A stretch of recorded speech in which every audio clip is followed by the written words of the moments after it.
कर्नूल में triple IT DM, Sri City में triple IT, Visakhapatnam में आईआईएम, विशाखापट्टनम में Indian institute of petroleum and energy, Mangalagiri में एम्स, विजयवाड़ा में national institute of design, Tadepalligudem में एनआईटी, विजयनगरम में सेंट्रल ट्राइबल यूनिवर्सिटी, ऐसे कितने ही टॉप एजुकेशनल इंस्टीट्यूट का लोकार्पण या शिलान्यास केंद्र की एनडीए सरकार ने किया है, जो आपके युवाओं का भाग्य बदलने वाला है। ఆంధ్ర రాష్ట్రంలో ఉన్నటువంటి నిద్రావస్థలో యువతలో ఉన్నటువంటి నైపుణ్యాన్ని తట్టి లేపడానికి ఆంధ్ర రాష్ట్రాన్ని ఒక గొప్ప విద్యా కేంద్రంగా చేయాలి అనేటువంటి సంకల్పం కేంద్ర ప్రభుత్వానిది. దానిలో అంతర్భాగంగానే గుంటూరులో ఎన్ఐడిఎం, పాలసముద్రంలో national academy of customs and indirect taxes, తిరుపతిలో ఐఐటి, కర్నూలులో ట్రిపుల్ ఐటీ, శ్రీ సిటీలో ట్రిపుల్ ఐటీ, విశాఖపట్నంలో ఐఐఎం, విశాఖపట్నంలో Indian institute of petroleum and energy, మంగళగిరిలో ఎయిమ్స్, విజయవాడలో నేషనల్ ఇన్స్టిట్యూట్ ఆఫ్ డిజైన్, తాడేపల్లిగూడెంలో నేషనల్ ఇన్స్టిట్యూట్ ఆఫ్ టెక్నాలజీ, విజయనగరంలో సెంట్రల్ ట్రైబల్ యూనివర్సిటీ, ఇవన్నీ కూడా చాలా చాలా ప్రధానమైనటువంటి కేంద్ర విద్యా సంస్థలు. ఆ సంస్థలన్నింటినీ ఇవాళ ఆంధ్ర రాష్ట్రంలో ఉన్నటువంటి యువతలో నిక్షిప్తంగా ఉన్నటువంటి సామర్థ్యాన్ని వెలికి తీయడానికి ఇవన్నీ కూడా మేము ఇక్కడ స్థాపించడం జరిగింది. साथियों, एनडीए में हम सबको साथ लेकर चलते हैं, लेकिन दूसरी ओर कांग्रेस पार्टी है जिसका एक ही एजेंडा है, गठबंधन के लोगों को यूज एंड थ्रो करना। आज कांग्रेस को भले ही मजबूरी में इंडी अलायंस बनाना पड़ा हो, लेकिन इनकी सोच वही है। आप देखिए, लेफ्ट और कांग्रेस केरला में एक दूसरे को क्या कहते हैं, बंगाल में टीएमसी और लेफ्ट एक दूसरे के लिए क्या क्या बोलते हैं, पंजाब में कांग्रेस और आप एक दूसरे के लिए कैसी भाषा बोलते हैं। जो लोग चुनाव से पहले अपने फायदे के लिए ऐसे लड़ते हो, ऐसे झगड़ते हो, वो चुनाव के बाद क्या करेंगे, ये आप इसका अंदाजा लगा सकते हैं। ఎన్డీఏ కూటమి ఏదైతే ఉన్నదో ప్రతి ఒక్క ఎన్డీఏ భాగస్వామిని కలుపుకుని ముందుకు వెళ్లడంలోనే విశ్వాసాన్ని ప్రదర్శిస్తుంది. కానీ ఏదైతే ఇప్పుడు మనం ముందు చూస్తున్నామో, మన ముందుకు వచ్చినటువంటి ఇండియా కూటమి ఏదైతే మనం చూస్తున్నామో, ఆ కూటమిలో ఉన్నటువంటి వారందరూ కూడా ఒకరినొకరిని ఉపయోగించుకుని కేవలం అంతవరకే పరిమితం చేస్తూ యూజ్ అండ్ త్రో అంటే వాడి ఆ తర్వాత విసురు వేయడం మీదే వారి దృష్టి అంతా కేంద్రీకృతమై ఉంటుంది అని చెప్పి మనం అందరం కూడా గమనించాలి. ఇవాళ కాంగ్రెస్ పార్టీ మరి ఒక రకమైనటువంటి వారికి ఎటువంటి ముందు చూపు లేకుండా వారు అందరితో కలిసి మన ముందుకు వచ్చినా ఒక్కసారి ఈ కూటమి భావజాలం మీద మీరు దృష్టి కేంద్రీకరించండి. కేరళలో లెఫ్ట్ కావచ్చు, కాంగ్రెస్ కావచ్చు, ఒకరినొకరు ఏ విధంగా తిట్టుకుంటారో ఆడిపోసుకుంటారో ఒక్కసారి గమనించండి. అదేవిధంగా బెంగాల్లో, వెస్ట్ బెంగాల్లో తృణమూల్ కాంగ్రెస్ మరియు లెఫ్ట్ ఒకరినొకరిని ఏ విధంగా దూషించుకుంటారో ఒక్కసారి ఆలోచించండి. అదేవిధంగా పంజాబ్ లో కాంగ్రెస్ పార్టీ, ఆప్, ఈ రెండు పార్టీలు కూడా ఒకరినొకరు ఏ విధంగా దూషించుకుంటారో ఒక్కసారి మీరందరూ కూడా గమనించాలి. అంటే కేవలం తమ యొక్క స్వలాభం, వారి యొక్క స్వార్థం తప్పించి దేశ ప్రయోజనాలు వారి దృష్టిలో లేనటువంటి సందర్భంలో వారు ఏ రకంగా ముందుకు వస్తారు, ఏ రకమైనటువంటి పాలనని దేశానికి అందివ్వగలరో ఒక్కసారి మీరందరూ ఆలోచించండి. साथियों, मुझे याद है कि कैसे राम मंदिर के लोकार्पण पर्व के दिन पूरे राज्य में रामलला के फिर घर लौटने का उत्सव मना था। तेलुगु लोग कभी नहीं भूल सकते कि एनटीआर गारू कैसे वो भगवान राम और भगवान कृष्ण के रोल को जीवंत कर देते थे। उन्होंने जीवन भर किसानों और गरीबों के हक की लड़ाई लड़ी थी और इस वजह से उन्हें कांग्रेस के अत्याचारों को भी सहना पड़ा था।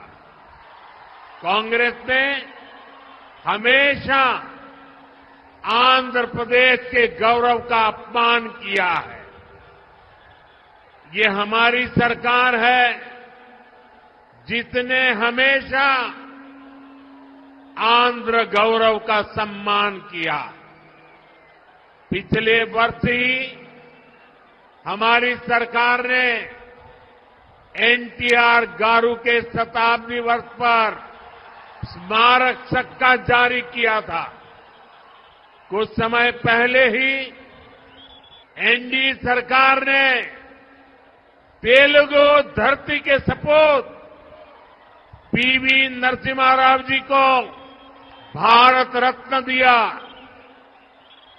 कांग्रेस ने कैसे उनका अपमान किया था, मैं इसके विस्तार में नहीं जाना चाहता, लेकिन ये बीजेपी है, एनडीए है, जो हमेशा पार्टी लाइन से ऊपर उठकर देश के लिए समर्पित नेताओं का सम्मान करती है। ఒక్కసారి మనం తిరిగి చూసుకున్నట్లయితే మనం ఇంతకు ముందే శ్రీరాముణ్ణి ఒక భవ్యమైనటువంటి మందిరాన్ని నిర్మాణం చేసి వారిని తీసుకుని వచ్చి అక్కడ పునఃప్రతిష్ఠ చేయడం జరిగింది. శ్రీరాముడి గురించి మనం ఒక్కసారి గుర్తు చేసుకున్నట్లయితే మన కళ్ళ ముందు సాక్షాత్కరించేది నందమూరి తారక రామారావు గారు. వారు ఏ విధంగా శ్రీరాముడిగా, శ్రీకృష్ణుడిగా వారు నటించడం గారు జీవించారో మనందరికీ తెలిసినటువంటి విషయమే.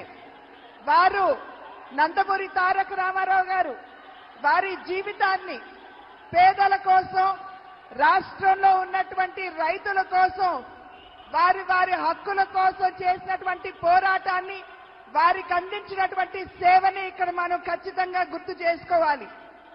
అదేవిధంగా వారు కాంగ్రెస్ పార్టీ తరఫున అప్పుడున్నటువంటి కాంగ్రెస్ ప్రభుత్వం ఏ విధంగా వారిని ఇబ్బంది పెట్టిందో మనందరికీ తెలియనటువంటి విషయం కాదు. కాంగ్రెస్ ప్రభుత్వం ఎప్పుడూ కూడా ఆంధ్ర ప్రజల యొక్క ఆత్మ గౌరవాన్ని దెబ్బతీసినటువంటి విషయాన్ని మనం ఇక్కడ గుర్తు చేసుకోవాలి. నేను మళ్ళీ మీకు గుర్తు చేస్తున్నాను, నందమూరి తారక రామారావు గారి 100 సంవత్సరాలు గడిచినటువంటి సందర్భంలో వెండి నాణాన్ని కూడా వారి పేరు మీద విడుదల చేయడం జరిగింది.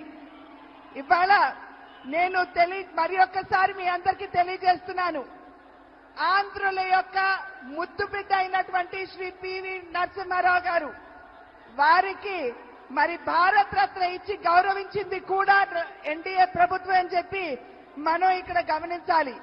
నరసింహారావు గారిని ఏ విధంగా కాంగ్రెస్ ప్రభుత్వం కాంగ్రెస్ పార్టీ అవమానపరిచిందో మనందరికీ తెలిసినటువంటి విషయమే. కానీ భారతీయ జనతా పార్టీ నాయకత్వంలో ఉన్నటువంటి ఎన్డీఏ ప్రభుత్వం ఎప్పుడూ కూడా పార్టీలకు అతీతంగా ఎక్కడైనా సరే భారతదేశం ముద్దు బిడ్డలుంటే వారందరినీ కూడా గౌరవించుకునే దిశగా ఎన్డీఏ ఎప్పుడూ అడుగులు వేస్తుంది. साथियों, आंध्र प्रदेश के लोग इस चुनाव में दो बड़े संकल्प लेकर के आगे बढ़ रहे हैं. पहला, लोगों ने तय कर लिया है कि वो दिल्ली में एनडीए सरकार को वापस लाकर रहेंगे. दूसरा, यहां के लोग राज्य सरकार से इतना आक्रोशित है कि उसे हटाने का मन बना चुके हैं. यहां राज्य सरकार के मंत्रियों में एक दूसरे से ज्यादा भ्रष्टाचार करने का कंपटीशन चल रहा है. आंध्र प्रदेश के लोग देख रहे हैं कि राज्य के तेज विकास के लिए जिस सकारात्मक वातावरण को बढ़ाने की जरूरत थी, उसे पिछले 5 साल में यहां धक्का लगा है. आंध्र प्रदेश के लोगों ने देश के विकास के लिए, आंध्र प्रदेश के विकास के लिए पूरी सकारात्मकता के साथ वोट देने का निर्णय ले लिया है. ఆంధ్ర రాష్ట్ర ప్రజలు 2 సంకల్పాలు తీసుకున్నారని చెప్పి నేను భావిస్తున్నాను. మొట్టమొదటిది, కేంద్రంలో ఖచ్చితంగా ఎన్డీఏ ప్రభుత్వాన్ని స్థాపించాలి అని చెప్పి నిర్ణయం చేయడం జరిగింది. రెండవ సంకల్పం, ఏదైతే రాష్ట్రంలో అవినీతిలో కూరుకుపోయినటువంటి ప్రభుత్వం ఉన్నదో దాన్ని పెకలించి విసిరివేయాలి అని చెప్పి నిర్ణయం తీసుకున్నట్లు నాకైతే అర్థమవుతున్నటువంటి విషయం. ఈ రాష్ట్రంలో ఉన్నటువంటి మంత్రులు ఎవరైతే ఉన్నారో సవ్యమైనటువంటి పరిపాలనని ప్రజలకు అందివ్వడం కంటే కూడా ఎవరికంటే ఎక్కువ అవినీతి చేస్తారో దాని మీదే దృష్టి కేంద్రీకరించారని చెప్పి మనం ఇక్కడ అర్థం చేసుకోవాలి. మన ఆంధ్ర రాష్ట్ర ప్రజలు ఆంధ్రప్రదేశ్ యొక్క వికాసం అభివృద్ధి కనుక एनडीए गठबंधन रीजनल एस्पिरेशंस और नेशनल प्रोग्रेस दोनों को साथ लेकर चलता है. इस चुनाव में बीजेपी के सहयोग हमारे साथी लगातार बढ़ रहे हैं. एनडीए की ताकत बढ़ रही है. चंद्रबाबू नायडू और पवन कल्याण दोनों लंबे समय से आप लोगों के हक के लिए, आंध्र के विकास के लिए दिन रात आपके लिए काम करते रहे हैं. एनडीए का लक्ष्य है विकसित भारत के लिए विकसित आंध्र प्रदेश का निर्माण. आंध्र प्रदेश में एनडीए की डबल इंजन सरकार होने से यहां के विकास को और गति मिलेगी. ఎన్డీఏ కూటమి ఏదైతే ఉన్నదో ప్రాంతీయ భావాలతో పాటు జాతీయ యొక్క భావాల్ని కూడా కలుపుకుంటూ అడుగు ముందుకు వేస్తుంది అని చెప్పి మనం అందరం కూడా ఇక్కడ గమనించాలి.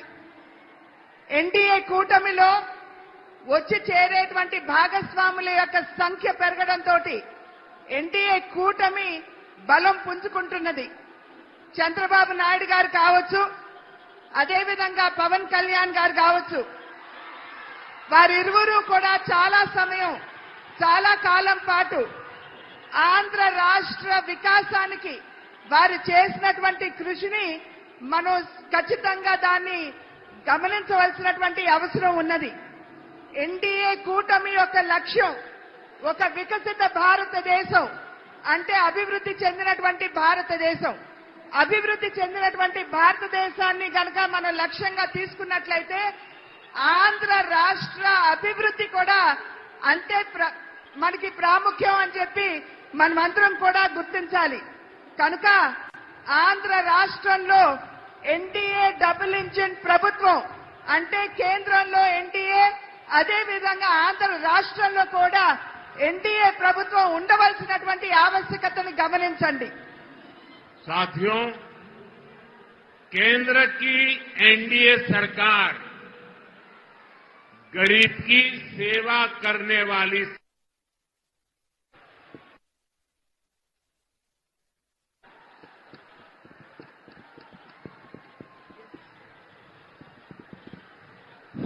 गरीब की सेवा करने वाली सरकार है, गरीब की चिंता करने वाली सरकार है। हमारी सरकार के 10 साल में 25 करोड़ लोग गरीबी से बाहर निकले हैं। पूरी दुनिया में एनडीए सरकार के विकास कार्यों की चर्चा हो रही है। एनडीए सरकार ने आंध्र प्रदेश में गरीबों को पीएम आवास योजना के करीब 10 लाख घर दिए हैं। यहां पलनाडु में गरीबों को करीब 5,000 पक्के घर बनाकर दिए गए हैं। जल जीवन मिशन के तहत आंध्र प्रदेश के करीब 1 करोड़ परिवारों तक नल का कनेक्शन पहुंचा है। आयुष्मान भारत योजना के तहत यहां 1.25 करोड़ से ज्यादा गरीबों ने अपना मुफ्त इलाज कराया है। आज एनडीए सरकार की वजह से यहां पलनाडु के 5 लाख से ज्यादा जरूरतमंदों को मुफ्त राशन भी मिल रहा है। हमारी सरकार किसानों की छोटी छोटी जरूरतों को भी ध्यान रख रही है। पीएम किसान सम्मान निधि के तहत यहां पलनाडु के किसानों को 700 करोड़ रुपए से ज्यादा दिए गए हैं। यहां केंद्र सरकार की योजनाएं और बेहतर तरीके से लागू हो, इसके लिए आपको ज्यादा से ज्यादा संख्या में एनडीए के सांसद, एनडीए के विधायक, इनको जिताना है। एनडीए के सभी सांसद, एनडीए के सभी विधायक बहुत सेवा भाव से आपके लिए काम करेंगे, ये मोदी की गारंटी है। కేంద్రంలో ఉన్నటువంటి ఎన్డీఏ ప్రభుత్వం ఏదైతే ఉన్నదో సేవా నిరతితోటి దేశంలో ఉన్నటువంటి వారందరికీ కూడా సేవలు అందించడంలోనే నిమగ్నమై ఉన్నది అని చెప్పి మీ అందరికీ తెలియజేస్తూ, దేశంలో ఉన్నటువంటి పేదవాడి గురించి ఆలోచించేటువంటి ప్రభుత్వం ఎన్డీఏ ప్రభుత్వం. ఇవాళ దగ్గర 30 కోట్ల మందిని, దేశ జనాభాలో 30 కోట్ల మందిని పేదరికం నుండి వెలుపలికి తీసుకొచ్చినటువంటి ఘనత కూడా ఎన్డీఏ ప్రభుత్వానికే దక్కుతుంది అని చెప్పి తెలియజేస్తున్నాను. ఎన్డీఏ ప్రభుత్వం ఏదైతే ఉన్నదో ఇవాళ ప్రధాన మంత్రి ఆవాస్ యోజన కింద రాష్ట్రానికి 10 లక్షల ఇళ్లు ఇవ్వడం జరిగింది. ఈ 10 లక్షల ఇళ్లలో పల్నాడు ప్రాంతంలో దగ్గర 5,000 పక్కా గృహ నిర్మాణం ఈ పల్నాడు ప్రాంతంలోనే పేదల కోసం చేశారు అని చెప్పి మీకు తెలియజేసుకుంటున్నాను. జల్ జీవన్ మిషన్ అంటే పేదవారికి త్రాగటానికి శుద్ధమైనటువంటి నీరు అందించే కార్యక్రమంలో భాగంగా ఆంధ్ర రాష్ట్రంలో దగ్గర 1 కోటి కుటుంబాలకి మరి ఎటువంటి డబ్బు తీసుకోకుండా ఉచితంగానే నల్లా కనెక్షన్లు ఇచ్చినటువంటి విషయాన్ని కూడా మీ అందరికీ తెలియజేస్తున్నాను. ఆయుష్మాన్ భారత్ అనేటువంటి ఒక బృహత్తరమైనటువంటి కార్యక్రమం పేదల యొక్క ఆరోగ్యాన్ని దృష్టిలో పెట్టుకుని ఆయుష్మాన్ భారత్ కింద దగ్గర 1,25,00,000 మందికి ఇవాళ ఆయుష్మాన్ భవ కింద వారికి ఎటువంటి డబ్బు తీసుకోకుండా ఉచితంగానే వైద్య సౌకర్యాన్ని కేంద్ర ప్రభుత్వం అందిస్తున్నటువంటి విషయాన్ని కూడా మీకు తెలియజేస్తున్నాను. ఇవాళ ఆంధ్ర రాష్ట్రంలో చిన్న సన్నకారు రైతులు ఎవరైతే ఉన్నారో వారందరికీ కూడా కిసాన్ సమ్మాన్ నిధి కింద 700 కోట్ల రూపాయలు ఆంధ్ర రాష్ట్రంలో ఇవ్వడం జరిగింది.